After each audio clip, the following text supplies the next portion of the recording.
What's good, Jaws? The one and only King Cal 516 live in the mix. And this is the Swiss Flames podcast. Be sure to check out the website, www.swissflames.com. Hit us up on Twitter at Swiss Flames. And definitely check out the Facebook page and YouTube page at Swiss Flames Podcast. And we're almost at, last time I checked, we were like 10 away, just 10 people away from getting to that 1,000 subscribers. So we need 10 more subscribers to hit there. And we definitely appreciate your support in advance. Listen, today was the preseason opener for the NBA. I'm definitely excited. I'm definitely excited about NBA pro basketball being back on the map. So we have one game on the docket. It was at 3:30 p.m. Eastern Standard Time. It was the Brooklyn Nets versus the Los Angeles Lakers. And so these are two teams that most people are looking at as the favorites to meet in the finals. This game was nothing like how that game would be if those two teams were to meet in the finals. So you got to remember, it's preseason, so I don't take anything too serious. You just kind of are, want to watch and see the conditioning players are in, how players look. You know what I mean? What kind of rotations? Sometimes the coaches are working on their rotations, trying to see certain individuals that they have invited to camp if they're going to make the team or not. So, there's a lot of playing with the lineups. There's going to be a lot of key players that won't play all um, the games and won't play heavy minutes. And so you got to take the preseason with a fine grain of salt. So the final score was the Brooklyn Nets defeated the Los Angeles Lakers 123 to 97. So it was a blowout. But, it was the Nets pretty much dominated the whole game. The Lakers were close from, the Nets would go up, get a lead, and then the Lakers would fight back. And then come fourth quarter, really, the Lakers really took out most of the main players they're playing and had a lot of their G League guys play in the fourth quarter. And that's when the Nets really just blew this game wide open. But we're going to get into the takeaways. But before we go into the takeaways, I just want to make sure we definitely break down the players who didn't play, just so you guys are well aware. Most of the star players didn't play. So for the Lakers, LeBron James, Russell Westbrook, Trevor Ariza, Carmelo Anthony, all those guys did not play today. Anthony Davis did play today. He played for about almost a full quarter in the first quarter, and then he sat down. But let's for the Nets, yeah, Kevin Durant, Kyrie Irving, James Harden, Patty Mills, Blake Griffin, James Johnson, and Joe Harris. They all sat down. So for the most part, a lot of veteran guys, they sat them down, and it's preseason, so that's definitely going to be something, and that's expected. So let's start with Anthony Davis. And his play. Anthony Davis played one quarter. It wasn't necessarily like the best showing in the world by Anthony Davis. Um, you know what I mean? But like I said, it's only preseason. We take it with a fine grain of salt. Anthony Davis basically had 1 rebound, 1 assist, and 6 points in a quarter of play. You know what I'm saying? AD was all right.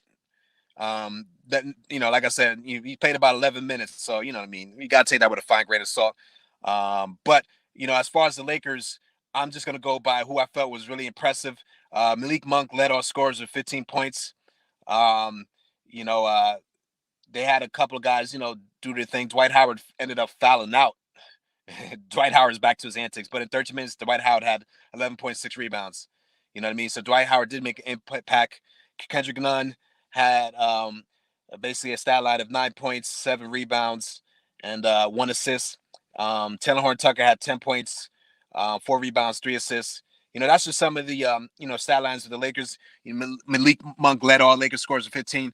So here's the thing, and my takeaway with some of these new guys. Malik Monk, he's definitely a streaky guy. You can tell if he's feeling it, he could get hot, but he's young. And so I also seen a little bit of wildness from Malik Monk, and I've seen some bad shots. And so you got to take this, if you're a Lakers fan, you got to take this fine grain of salt, because the two main playmakers on the team, LeBron James and Russell Westbrook, weren't playing. And those are going to be the guys who are going to have the ball in their hand a lot for this Lakers team, and they're going to be the ones making decisions. So in the preseason games, when these guys ain't playing, you got to take it with a fine grain of salt, because for the most part in the season, Westbrook and LeBron are going to be the guys mainly making the big-time plays and making the decisions on the court. And so the Lakers team will look very different when those guys are playing and how the offense flows. So you had a lot of isolation. They're very isolation heavy today, Lakers. And, I just don't see them being that kind of team with the kind of team they have. And so I looked at this game as a trial by the coaching staff to see what they got and just giving a lot of these players the green light. THT has a lot of talent, but I continue to see the same issue I saw with THT last season. And that's basically with THT. I just believe that he's quick and he's fast, but he moves too fast for his mind to comprehend the right thing to do at the right time. He has to slow down a little bit, but he moves fast and he makes mistakes that way. And THT has to learn to trust some teammates. A lot of times he's forcing the issue. But he has some good plays, though. He has some good drives to the rim. He had his one dunk with the kick out. I believe it was DeAndre Jordan kicked it out to him, and he drove to the rack and dunked it. It was definitely one of the standout plays of the game. You know, THT has a lot of potential. He has to play under a lot of control. I do believe the Lakers will give him some good minutes this season. And so he's going to have to play a lot under control if he wants to continue getting rotation minutes throughout the season. Same thing with Malik Monk. You know, if he can hit those shots, he can play. But, you know, his thing is going to be on the defensive end. Can he hold his own defensively? Can he stay within the team defense and not, you know, blow his rotations up and, you know, get scored upon at will? You know what I'm saying? That's going to be the key for him to get minutes. But you see, both these guys have a lot of potential. But, you know, with young players, you see that a lot of times they don't have the poise, which brings me to Kendrick Nunn, which is the guy who really, really impressed me more than anybody today as far as the Lakers, as far as those new players. Kendrick Nunn played with a lot of poise. And it's expected because this is a guy who's already played in a championship game with Miami. You know, he's only a couple seasons in. He's, you know, he played with a lot of poise. And you know, I'm guessing that he's the backup point guard. And I think Kendrick Nunn's going to have a great season playing with this Lakers team. If he can play with that much poise, you know what I mean? And really, I think THT and Malik Monk can learn a lot from Kendrick Nunn, because Kendrick Nunn, to me, is not over forcing the issue. He's kind of letting the game come to him. Yes, he's driving. Yes, he's trying to take his um, person off the dribble, but he's also looking for his teammates at the right time in the right place. He's also looking to make plays, and he's playing within the offense. And that's what this coming season I would like to see Malik Monk and THT mature in, and just letting the offense come to them instead of always trying to force the issue. Try to make a play. You know, play within the offense. Let the offense come to you and be more efficient as a player. So ultimately, you know, with the Lakers, I think those were some of the key guys that stand out. They played a lot of their G Leaguers. And so, like I said, you know, it's nothing to get hanged upon that they got blown out. You know, like I said, they were able to stay within striking distance for the first 3 quarters till they really went all out with their G League players in the fourth. As for the Nets, one thing I would say, the Nets bench this season, to me, is going to be very, very deep, you know, because I'm guessing that all their starters ain't play. If they run the starting line they did last year, Blake would start at the center. They'll have Joe Harris and Kevin Durant at the forward positions, and Kyrie and James Harden in the backcourt.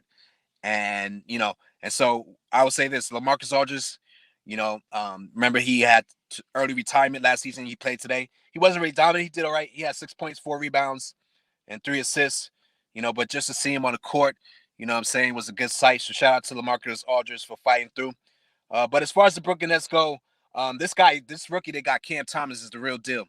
And this, you know, potential Nets second unit, you know, I think Cam Thomas is really playing his way into getting a rotation slot in the Nets second unit, because he's a dynamic scorer. And that's one thing, even in the summer league, he was scoring at a high rate, and he's showing that if you give him the opportunity, he could score. So, you know, we know they picked up Patty Mills. Remember, Patty Mills didn't play today, but I can imagine the second unit, you have Patty Mills in there and Cam Thomas.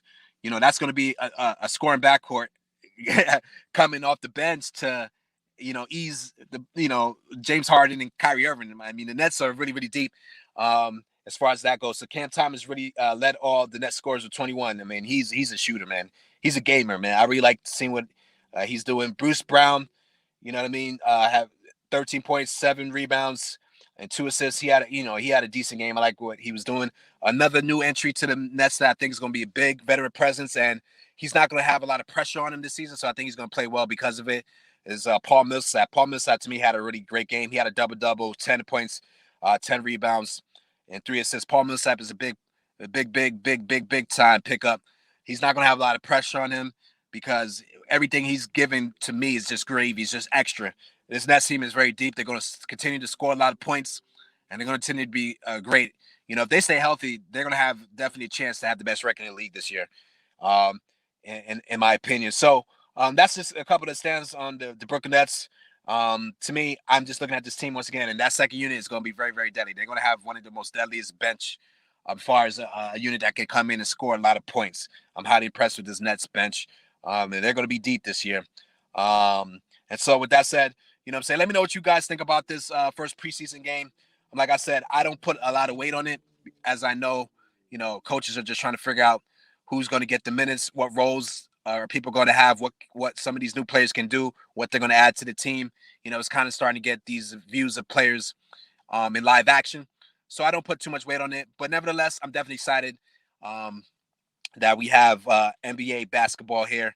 And I'm definitely excited that there's going to be more to come. Tomorrow is a full slate of games, a lot of games on the docket. So we definitely starting the next season. It's here. It's officially here. NBA basketball, y'all. With your boy King Cal 516 signing off. This has been the Swiss Flame Podcast, y'all.